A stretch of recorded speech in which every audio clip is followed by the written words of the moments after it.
नमस्कार मंडळी. बघा, आपण ज्यावेळेस SRT पद्धतीने भात लागवड करतोय तर आपल्या ह्या पद्धतीमध्ये आपण प्रत्येक भाताचे अंतर हे 25 बाय 25 सेंटीमीटरवर लागवड केली जाते आणि आपण याच्यामध्ये आता 21 दिवसाची रोपं झालेली आहेत आणि 21 दिवसाच्या रोपामध्ये आपल्याला एक युरिया ब्रिकेट 4 चुडाच्या मध्ये द्यायचे. हे युरिया ब्रिकेट आहे.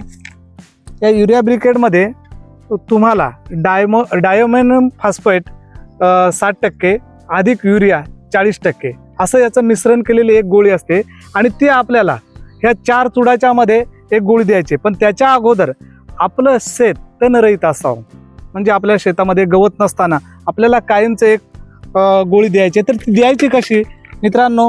बघा, हे 4 चूड आहेत. या 4 चुडामध्ये आपण एक दिली, नंतर हे चूड 4 सोडून द्यायचे आपल्याला, परत इथे एक द्यायचे आणि असे दिल्यानंतर तिला हे करून द्यायचे. परत आपल्याला हे 4 सूड सोडून इथे द्यायचे.